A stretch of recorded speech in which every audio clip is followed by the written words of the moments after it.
Hello दोस्तों, good morning. स्वागत है एक बार फिर से आप सभी का Mishra ji technical YouTube channel में। दोस्तों आज है 4 दिसंबर और आज की इस वीडियो में हम लोग बात करने वाले हैं 4 दिसंबर 2020 के करंट अफेयर के सभी इंपॉर्टेंट क्वेश्चंस के बारे में। पूरी वीडियो ध्यान से देखिएगा, पूरी वीडियो डिटेल में समझाई गई है। वीडियो अगर पसंद आए तो वीडियो को लाइक कीजिएगा, अपने दोस्तों के पास इसे शेयर करना मत भूलना और चैनल पर अगर नए आए हो तो चैनल को सब्सक्राइब भी कर लेना, जिससे आने वाली वीडियोज़ का नोटिफिकेशन भी आपको मिल जाए। इसकी पीडीएफ और क्विज दोस्तों आपको मिल जाएगी MZT ऐप पर, तो आप लोग गूगल प्ले स्टोर से MZT ऐप जरूर इंस्टॉल कीजिए। चलिए बात करते हैं हम लास्ट डे के क्वेश्चंस की। लास्ट डे का हमारा पहला क्वेश्चन था, निम्न में से कौन सा अरब देश खाड़ी देश नहीं है। तो दोस्तों इनमें से मिस्र जो है ये अरब देश तो है लेकिन खाड़ी देश नहीं है। दुनिया में सबसे ज़्यादा F1 रेस जीतने वाले लुइस हैमिल्टन हैं ब्रिटेन के, और ये मर्सिडीज के ड्राइवर हैं। इन दोनों क्वेश्चंस के बारे में काफ़ी लोगों ने डिटेल में अच्छे से क्वेश्चंस का आंसर किया है, आप लोग भी डिटेल में आंसर किया करो। चलिए बात करते हैं आज के दिन के पहले क्वेश्चन की। आज का हमारा पहला क्वेश्चन है, ग्लोबल टेररिज्म इंडेक्स 2020 में आतंकवाद से प्रभावित देशों की लिस्ट में भारत किस स्थान पर है। तो भारत है दोस्तों 8वें स्थान पर। अभी हाल में ग्लोबल टेररिज्म इंडेक्स 2020 जारी किया गया, यानी वैश्विक आतंकवाद सूचकांक 2020 जारी किया गया। इस सूचकांक में ये बताया गया कि वर्ष 2019 भर में, यानी 2019 के पूरे साल में कौन सा देश कितना ज़्यादा प्रभावित रहा आतंकवाद से। तो इस लिस्ट में दोस्तों भारत का स्थान है 8वां। पहले स्थान पर रहा अफगानिस्तान, दूसरे स्थान पर रहा इराक और तीसरा स्थान रहा नाइजीरिया का। और वहीं पाकिस्तान दोस्तों 7वें स्थान पर रहा, यानी भारत से एक स्थान पहले। पाकिस्तान के बाद सबसे ज़्यादा जो आतंकवाद हुए हैं वो भारत में हुए हैं। ठीक है, भारत के बारे में थोड़ा सा और डिटेल जानिए, क्योंकि भारत से हो सकता है क्वेश्चंस बन जाए। तो इसमें GTI स्कोर दिया जाता है। तो भारत को GTI स्कोर मिला है दोस्तों 10.7 में से 7.353। कितना? 7.353 मिला है आउट ऑफ 10.7। भारत का GTI स्कोर है ये। ओके, ग्लोबल टेररिज्म इंडेक्स का स्कोर है ये। 2019 में भारत में आतंकवाद के कारण दोस्तों 277 हत्याएं हुई। कितनी? 277 हत्याएं हुई थी 2019 में। क्लियर? अब ये है सूचकांक से रिलेटेड क्वेश्चन, यानी इंडेक्स से रिलेटेड क्वेश्चन। पिछले दिन में जो आया है उसका भी रिवीजन कर लेते हैं इससे रिलेटेड क्वेश्चन। जैसे अभी EIU ने दोस्तों एक इंडेक्स जारी किया था, कॉस्ट ऑफ लिविंग इंडेक्स का, जिसमें उन्होंने बताया था कि दुनिया में सबसे महंगा शहर कौन सा है। तो हांगकांग जो शहर है वो दुनिया का सबसे महंगा शहर है। ठीक है, EIU की world wide cost of living index में। इसके साथ ट्रेस ने दोस्तों वैश्विक रिश्वत जोखिम सूचकांक लॉन्च किया था। इसमें भारत 77वें स्थान पर रहा था वैश्विक रिश्वत जोखिम सूचकांक में। क्लियर? अगला देखते हैं। नेक्स्ट है, उत्तर भारत में बॉन्ड जारी करने वाला पहला नागरिक निकाय कौन बना। तो वो बन गया है दोस्तों लखनऊ नगर निगम। अभी हाल ही में दोस्तों उत्तर प्रदेश के लिए लखनऊ नगर निगम ने 200 करोड़ रुपए के बॉन्ड जारी किए हैं। कितने के? 200 करोड़ रुपए के बॉन्ड जारी किए हैं। बॉम्बे स्टॉक एक्सचेंज में इसको लिस्टेड भी किया गया है। तो अब लखनऊ नगर निगम जो है ये बॉम्बे स्टॉक एक्सचेंज में लिस्टेड हो चुका है और उत्तर भारत का बन गया है पहला नागरिक निकाय जो बॉन्ड जारी किया है या फिर किसी स्टॉक एक्सचेंज में अपने आप को लिस्टेड किया है। अब देखिए दोस्तों 1997 से ही शुरू हो चुका था भारत में नागरिक निकायों के द्वारा नगर पालिका बॉन्ड जारी करने का प्रोसेस, लेकिन अभी तक उत्तर भारत में किसी भी नगर निगम ने अपना बॉन्ड जारी नहीं किया था। लखनऊ नगर निगम बन गया पहला।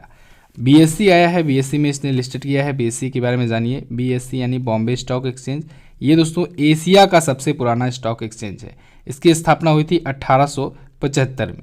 मुंबई में इसका हेडक्वार्टर है और दुनिया का 10वां सबसे बड़ा ये स्टॉक एक्सचेंज है मार्केट कैपिटलाइजेशन के मामले में। इसके चेयरमैन हैं जस्टिस विक्रमजीत सेन। कौन है?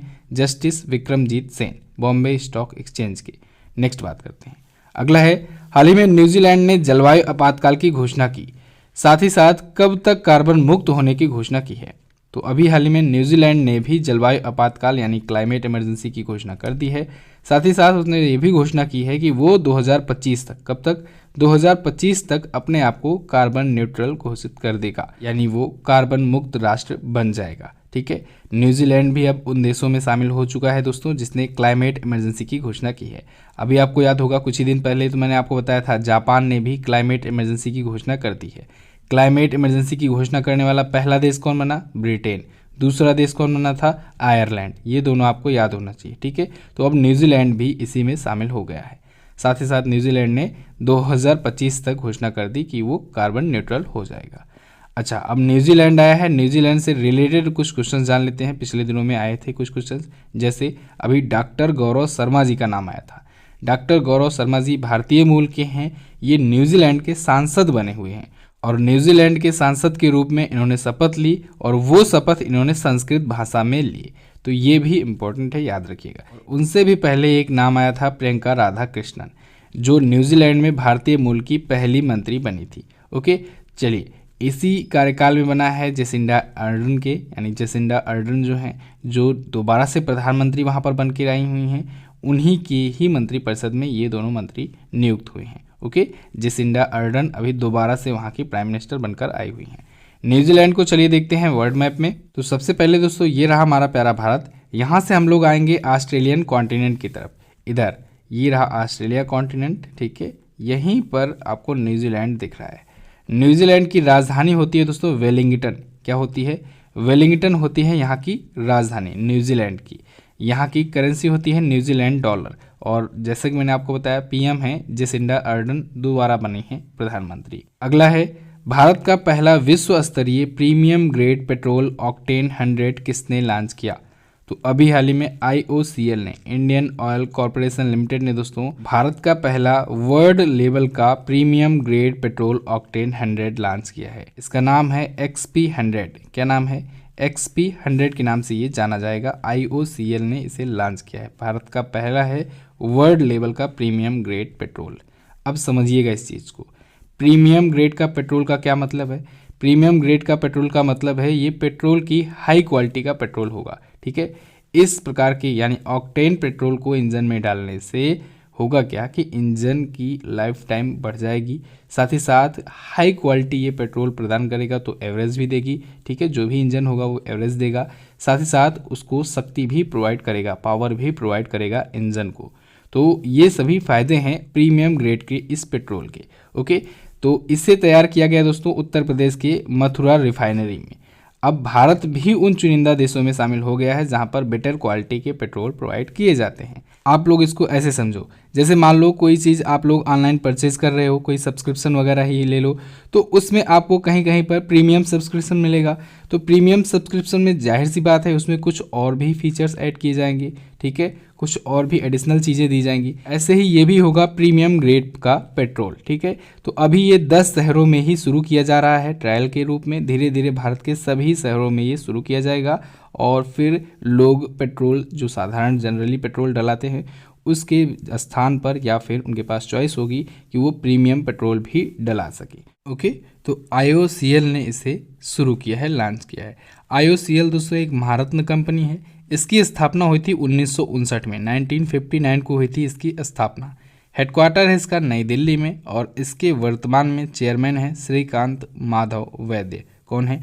श्रीकांत माधव वैद्य। नेक्स्ट बात करते हैं। अगला, जापान ने कब तक पेट्रोल कारों पर प्रतिबंध लगाने की घोषणा की? तो अभी हाल ही में जापान ने दोस्तों 2030 तक पेट्रोल कारों पर प्रतिबंध लगाने की घोषणा की है।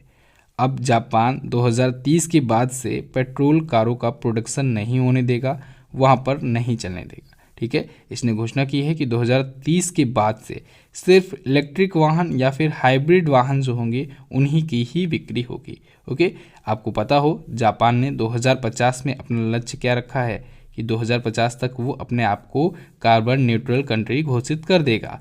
तो उसी के तरफ ये बढ़ता हुआ एक कदम मान लीजिए, क्योंकि जब 2030 में इलेक्ट्रिक व्हीकल्स चलने लगेंगे उसके बाद काफ़ी हद तक रोक लग पाएगी, ठीक है, कार्बन न्यूट्रल हो सकेगा। अच्छा, क्लाइमेट इमरजेंसी की घोषणा इसने भी कर दी है, ये भी अभी मैंने आपको बताया। ये पेट्रोल कारों पर प्रतिबंध लगाने के लिए अभी ऐसा ही क्वेश्चन आया था कुछ दिन पहले ही ब्रिटेन से संबंधित। ब्रिटेन ने भी तो ऐसे ही घोषणा की थी कि वो 2030 से पेट्रोल और डीजल वाहनों पर प्रतिबंध लगा देगा। और ब्रिटेन से क्या मैंने आपको बताया कि ये सबसे पहला देश बना था क्लाइमेट इमरजेंसी की घोषणा करने वाला। देखिए दोस्तों, अब दुनिया भर के तमाम देश जो हैं वो क्लाइमेट के प्रति सीरियस हो रहे हैं। क्लाइमेट चेंजेस जो होते हैं, पर्यावरण प्रदूषण होते हैं, ग्लोबल वार्मिंग जो होती है, इसके प्रति सचेत हो रहे हैं, सतर्क हो रहे हैं और एक्शन लेना स्टार्ट कर चुके हैं। भारत को भी चाहिए भारत भी कुछ ऐसा ही एक्शन ले। आपने कल की वीडियो में एक क्वेश्चन क्या देखा, दुनिया का सबसे ज़्यादा प्रदूषित शहर है लाहौर और दूसरे ही नंबर पर भारत का भी एक शहर है नई दिल्ली, दूसरे नंबर पर ही है। यानी भारत भी पर्यावरण प्रदूषण के मामले में कुछ ज़्यादा सीरियस नहीं है। चलिए फिलहाल जान लेते हैं जापान के बारे में। जापान देख लीजिए मैप में, ये रहा जापान, भारत यहाँ है, भारत से इधर आएंगे आप लोग चाइना की तरफ, चाइना के इस साइड में है जापान, ठीक है। टोक्यो यहाँ की राजधानी है जहाँ पर ओलंपिक गेम्स होने वाले हैं। टोक्यो ओलंपिक 2020 में गेम होने वाला था लेकिन ये टाल दिया गया कोविड-19 के चलते, अब होगा 2021 में। येन यहाँ की करेंसी है और योशिहिदे सुगा अभी हाल ही में यहाँ के नए प्राइम मिनिस्टर बने हुए हैं। संसद का नाम होता है डायट और जापान को दोस्तों उगते सूर्य का देश भी कहा जाता है। अगला है, हाल ही में ओडिशा में कौन सा महोत्सव मनाया गया। तो अभी हाल ही में ओडिशा में दोस्तों 2 महोत्सव शुरू हुए हैं। कौन कौन से, अंतर्राष्ट्रीय रेत कला महोत्सव और कोणार्क नृत्य महोत्सव। तो उपरोक्त दोनों ऑप्शन आपका बिल्कुल करेक्ट होगा। एक ही क्वेश्चन में 2 क्वेश्चन मैंने मर्ज किया है तो आप लोग ध्यान से समझिएगा, नोट कीजिएगा इसको। अंतर्राष्ट्रीय रेत कला महोत्सव के बारे में पहले जान लेते हैं, फिर बात करेंगे कोणार्क नृत्य महोत्सव की। अंतर्राष्ट्रीय रेत कला महोत्सव दोस्तों इस बार इसका 9वां संस्करण था। कौन सा संस्करण, 9वां संस्करण था। रेत यानी सैंड आर्ट महोत्सव है, तो आप लोग नाम से ही समझ जाइए कि यहाँ पर रेत पर जो कलाकारी होती है उससे संबंधित ये महोत्सव है, ठीक है। तो इसमें दुनिया भर के या देश भर के कई कलाकार शामिल हुए और उन्होंने अपने अपने आर्ट का प्रदर्शन किया। तो आपको याद होगा उड़ीसा के एक वर्ल्ड फेमस आर्टिस्ट हैं, सैंड आर्टिस्ट हैं सुदर्शन पटनायक, बहुत सारे अवार्ड जीत चुके हैं, अक्सर आते रहते हैं चर्चे में।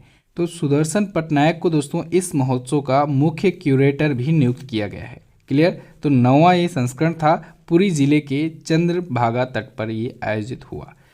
कोणार्क नृत्य महोत्सव के बारे में बात करते हैं।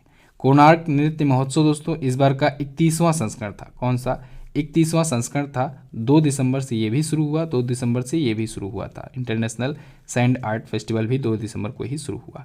मुख्यतः दोस्तों इसमें शास्त्रीय नृत्य होता है, ठीक है, वो सैंड आर्ट से रिलेटेड था और ये डांस फेस्टिवल है। शास्त्रीय नृत्य के रूप में ये मनाया गया, उड़ीसा पर्यटन के द्वारा ये मनाया गया।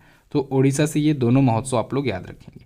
अभी कुछ और महोत्सव के बारे में मैंने आपको बताया, हार्निवल फेस्टिवल अभी बताया था मैंने। हार्निवल फेस्टिवल कहाँ पर हो रहा है, नागालैंड में हो रहा है, ठीक है। इसके पहले आपको चेरी ब्लॉसम महोत्सव के बारे में बताया गया था कि वो इस बार कैंसिल हो गया है कोविड-19 के चलते। और अभी कल भी मैंने आपको एक तमिलनाडु से रिलेटेड त्यौहार बताया, उत्सव बताया, कीर्ति गई दीपम त्यौहार। तो कीर्ति गई दीपम त्यौहार भी आप लोग याद रखेंगे। चलिए नेक्स्ट बात करते हैं। अगला है, किस राज्य में पहला चाइल्ड फ्रेंडली पुलिस स्टेशन का उद्घाटन हुआ। तो अभी हाल ही में पहला चाइल्ड फ्रेंडली पुलिस स्टेशन का उद्घाटन हुआ महाराष्ट्र में। महाराष्ट्र में पुणे सिटी पुलिस स्टेशन में इसका उद्घाटन किया गया, चाइल्ड फ्रेंडली पुलिस स्टेशन का। ये स्पेशली चाइल्ड के लिए है, बच्चों के लिए है। ये इसलिए स्थापित किया गया है जिससे जो बच्चे हैं वो बिना डरे अपनी समस्याओं को पुलिस के साथ साझा कर सकें, ठीक है। तो ये पुलिस स्टेशन राष्ट्रीय बाल अधिकार संरक्षण आयोग द्वारा निर्धारित जो गाइडलाइंस होंगी उनको फॉलो करेगा और उन्हीं पर वर्क करेगा। नेक्स्ट बात करते हैं। अगला, वॉलीबॉल फेडरेशन ऑफ इंडिया के नए अध्यक्ष कौन बनाए गए। तो वॉलीबॉल फेडरेशन ऑफ इंडिया के नए अध्यक्ष बनाए गए दोस्तों अच्युता सामंत, इनको वॉलीबॉल फेडरेशन ऑफ इंडिया का नया अध्यक्ष बनाया गया है और इन्हें निर्विरोध चुना गया है। अच्छा, ये हैं ओडिशा के, और उड़ीसा के ये पहले व्यक्ति बन गए हैं BFI यानी वॉलीबॉल फेडरेशन ऑफ इंडिया के अध्यक्ष बनने वाले उड़ीसा के पहले व्यक्ति हैं। अच्युता सामंत दोस्तों ये KIIT के संस्थापक हैं और एक प्रोफेसर भी हैं। कंधमाल संसदीय क्षेत्र से ये सांसद भी हैं उड़ीसा के। क्लियर। अच्छा, अनिल चौधरी आपको B ऑप्शन में दिख रहे हैं, इनको बनाया गया महासचिव किसका, वॉलीबॉल फेडरेशन ऑफ इंडिया का। ये भी आपको ध्यान रखना चाहिए। नेक्स्ट है, भारत ने गणतंत्र दिवस समारोह में 2021 में मुख्य अतिथि के रूप में किसे आमंत्रित किया। तो भारत ने दोस्तों ब्रिटेन के प्राइम मिनिस्टर बोरिस जॉनसन को इनवाइट किया है गणतंत्र दिवस समारोह 2021 में as a chief guest, Boris Johnson को, ठीक है। ये ब्रिटेन के प्राइम मिनिस्टर हैं, तो ये आएंगे 2021 के हमारे गणतंत्र दिवस पर as a chief guest, okay. अच्छा, बोरिस जॉनसन ने इससे पहले PM मोदी को, हमारे प्रधानमंत्री को इन्वाइट किया। कब, अगली साल जो G7 शिखर सम्मेलन होने वाला है उसमें इनवाइट किया है। तो अगली साल PM मोदी उनके पास जाएंगे, बोरिस जॉनसन के पास, और बोरिस जॉनसन आएंगे इंडिया के पास, ठीक है। अच्छा, पिछली बार कौन सा ऐसा ब्रिटेन का प्राइम मिनिस्टर था जो लास्ट बार इंडिया में आया है मुख्य अतिथि के रूप में गणतंत्र दिवस पर? तो वो 1993 में आए थे। ब्रिटेन के प्राइम मिनिस्टर थे, कौन थे? John major. जॉन मेजर का नाम आपको याद रखना चाहिए। अब एक और पॉइंट लिंक कर लेते हैं यहीं से। 2020 में यानी इस साल जो था गणतंत्र दिवस 26 जनवरी को, उसमें चीफ गेस्ट कौन था? तो उसमें चीफ गेस्ट थे दोस्तों जेयर बोल्सोनारो। कौन? Jair Bolsonaro. ये कौन है? ब्राज़ील के ये प्रेसिडेंट हैं, ठीक है। तो ये आए थे चीफ गेस्ट के रूप में। नेक्स्ट, हाल ही में चक्रवात निवार के बाद तमिलनाडु में कौन सा तूफान आया? तो अभी हाल ही में दोस्तों निवार चक्रवात के बाद तमिलनाडु में तूफान आया बुरेवी। बुरेवी तूफान दोस्तों ये भी उठा हुआ है पश्चिम बंगाल की खाड़ी से। ये दक्षिण पश्चिम खाड़ी से उठा हुआ है, बंगाल की खाड़ी से। अभी कुछ दिन पहले ही निवार आया था और उसके जस्ट एक वीक के अंदर ही बुरेवी नाम का तूफान जो है वो आ रहा है दक्षिण भारत के क्षेत्रों में, ठीक है। इससे पहले कुछ जो आए हुए थे तूफान, उसके बारे में मैंने आपको उस दिन भी रिवाइज कराया था जब निवार के बारे में बताया था। आज फिर बता रहा हूँ। अभी गोनी नाम का तूफान आया। गोनी नाम का तूफान आपको याद रखना है, फिलीपींस में आया था। 2020 का सबसे खतरनाक तूफान था, सबसे तेज तूफान था गोनी तूफान। इसके पहले दोस्तों उड़ीसा में अम्फान तूफान आया था। उसके पहले निसर्ग आया था, गति आया था, ठीक है। तो इसको भी आपको याद रखना है। नेक्स्ट बात करते हैं, अंतर्राष्ट्रीय दिव्यांगजन दिवस कब मनाया गया? तो अभी हाल ही में अंतर्राष्ट्रीय दिव्यांगजन दिवस मनाया गया 3 दिसंबर को, इंटरनेशनल डे ऑफ डिसेबिलिटी। ये इसलिए मनाया जाता है जिससे जो हमारे समाज में, जो पूरे विश्व भर में जो दिव्यांग होते हैं उनका भी देखरेख किया जा सके, उनको सपोर्ट किया जा सके और उनको उपेक्षित ना किया जाए, ठीक है। तो इस वजह से अवेयरनेस फैलाने के लिए ये दिवस मनाया जाता है उन्हीं लोगों के लिए खास तौर से। दोस्तों इसकी शुरुआत हुई 1992 से। 1992 में यूनाइटेड नेशन की जनरल असेंबली के द्वारा इसकी घोषणा हुई और इस बार की इसकी थीम रखी गई है not all disabilities are visible. क्या है? Not all disabilities are visible, ये है इस बार की थीम। नेक्स्ट बात करते हैं, अगला क्वेश्चन है, वनडे क्रिकेट में सबसे तेज 12,000 रन बनाने वाले खिलाड़ी कौन बने? तो वो बन गए हैं विराट कोहली। दुनिया में सबसे तेज 12,000 वनडे रन बनाने वाले खिलाड़ी बन गए हैं। अभी कुछ ही दिन पहले आपको 22,000 रनों का एक रिकॉर्ड आया था जब मैंने बताया था इन्हीं के नाम।